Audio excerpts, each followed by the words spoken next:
오늘 새벽에 나온 경제 데이터 중에 가장 중요한 거는 ISM 제조업 지수인데요. 뭐 이제 그 유럽 제조업도 나왔습니다.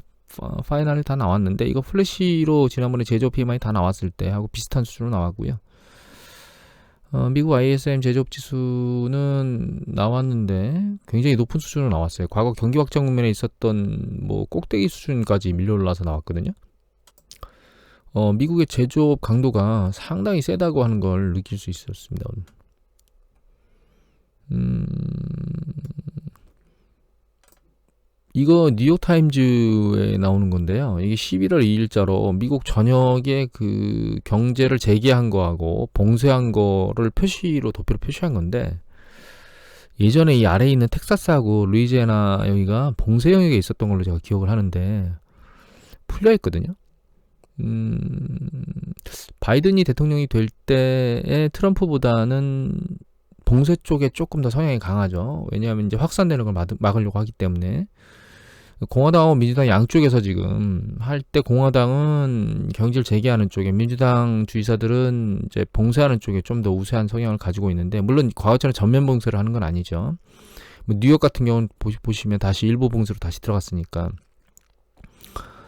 그래서 민주당 쪽에서 앞서는 것이 봉쇄라는 측면에서는 약간 불리할 것 같아요. 그게 이제 경제 영향을 미칠 수가 있고, 겨울 들어서 그 확산세가 강화되면 봉쇄가 늘어날 수 있겠죠.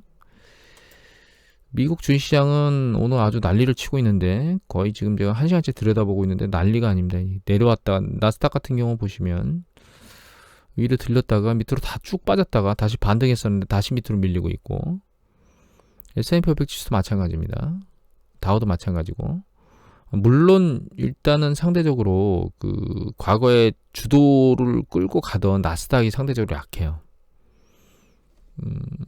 이거는 결론적으로는 향후에도 그 우리가 선도주라고 계속했던 뭐 팡주나 이런 것들에 대한 그 강도가 좀 떨어지지 않을까. 그래서 다시 재탄력을 받고 올라갈 때 선도주들 말고 이제 계속 얘기하는 순환매주들 쪽으로 넘어가서 뭔가를 작업하는 게 낫지 않은가라고 하는 생각을 들게 합니다.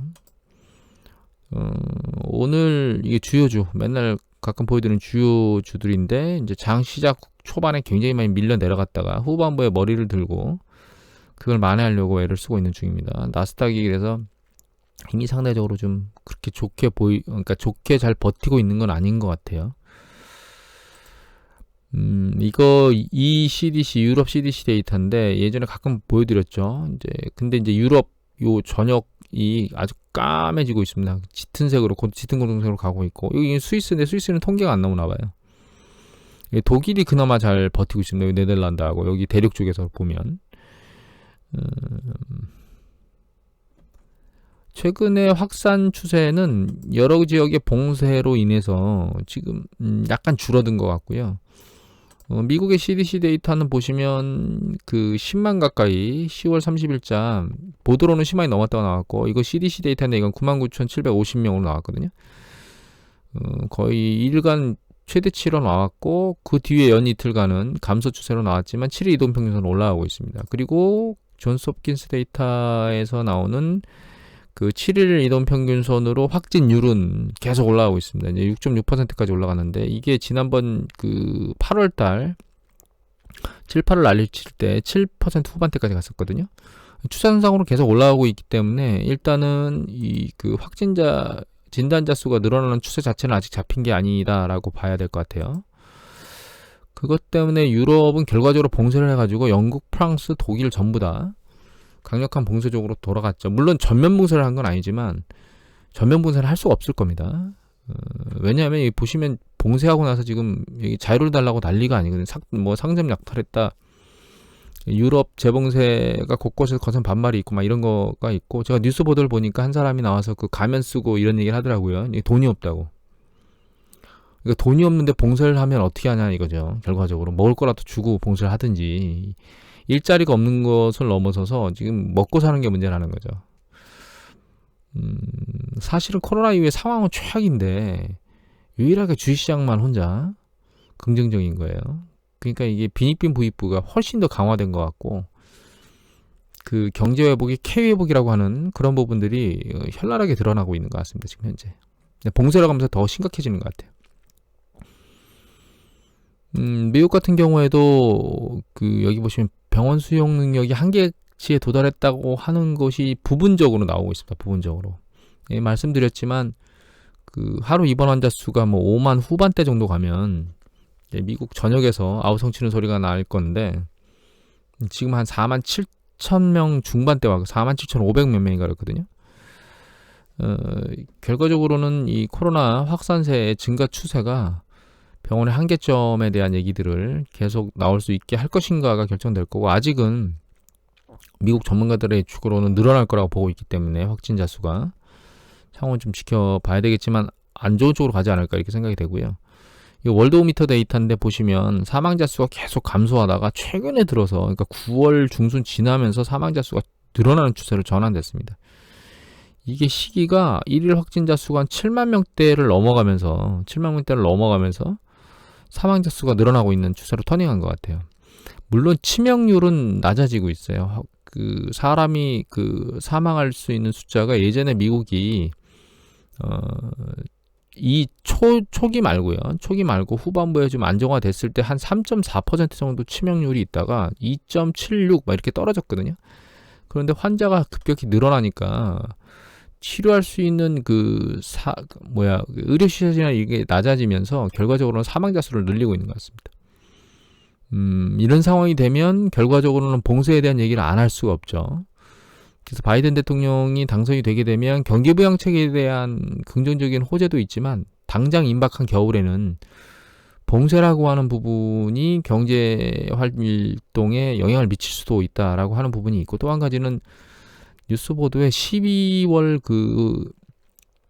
크리스마스 연말 연초의 호재가 다 날아갔을 수도 있다라고 하는 보도도 있거든요. 그래서 올 하반기 내년 초까지 경제 상황이 상당히, 그러니까 올 4분기에 경제 상황이 상당히 녹록치 않을 수 있다라고 하는 것들은 오픈한 상태에서 봐야 돼요. 물론 그 상황과 내년이 되면 다 해결될 거야라고 하는 상황이 맞물려서, 물론 경기부양책도 마찬가지고요. 맞물려서 뭔가 시장에 대한 영향을 미치겠지만 무조건 긍정적인 부분만 있는 건 아니다라고 하는 거는 염두에 두고 가야 될 것 같습니다. 그 다음에 이거 이제 네이버 뉴스 중에 제가 세계 뉴스 중에 이제 미국 거만 딱 뽑아서 해놨는데, 보면 뭐 한 방에 지금 현재 상황들이 다 나와요.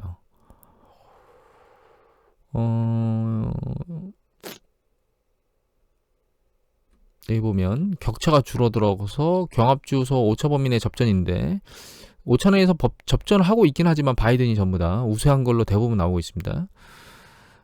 그리고 미국의 사전투표가 거의 1억 명 정도 돼가지고 이거 뭐 현장 출구 조사 하나만 의미가 없다는 얘기가 나오고 있고요.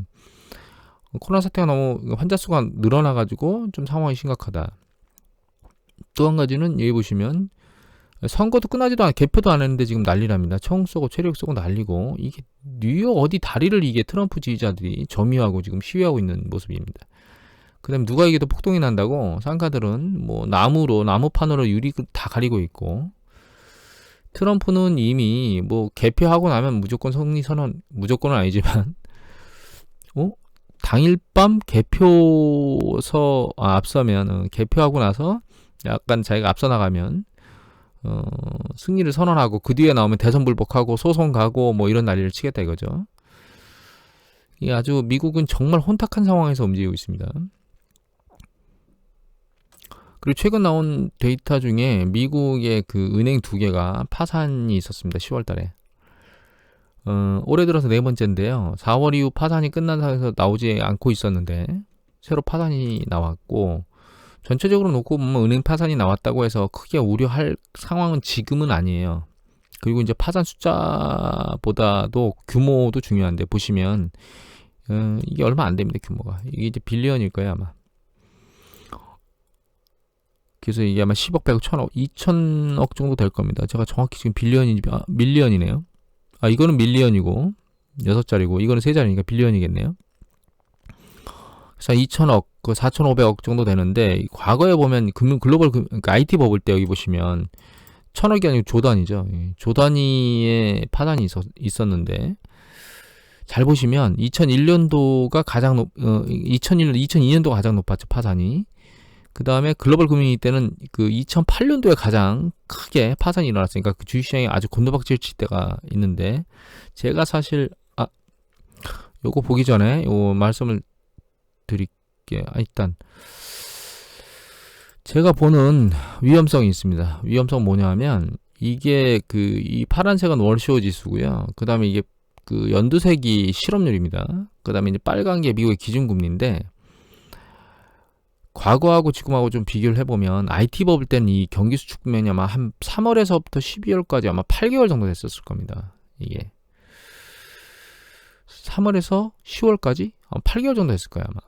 그 다음에 글로벌 금융위기 때가 이게 아마 1년 3개월 정도 아마 됐을 거예요.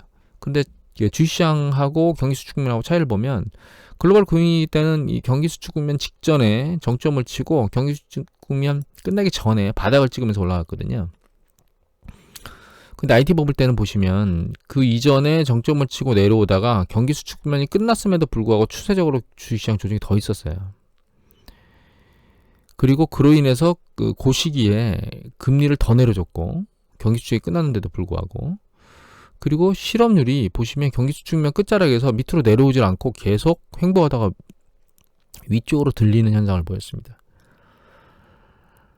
글로벌 금융위기 때는 정점을 치고 나서 쭉 추세가 내려왔거든요. 지금을 잘 생각해 보면 뭐 장단점이 여러 가지가 있습니다. 예를 들면 이때는 금리도 다 내려준 상태 하에서 QE가 진행됐기 때문에 속도를 타고 올라왔고요. 이때는 QE가 없었죠. 그다음 기준금리 내려준 걸로만 끝났는데, 그 뒤에 이제 안 되니까 기준금리만 내리는 정도로 끝났었고, 지금은 어쩌면 이 시기하고 굉장히 비슷하죠. 왜냐하면 바닥으로 내려진 상태에서 QE가 진행됐으니까. 근데 또 다른 점도 있습니다. 어떤 다른 점이 있냐면, 이때나 이때보다 지금이 훨씬 더 주식 가격이 굉장히 고평가되어 있습니다, 사실은.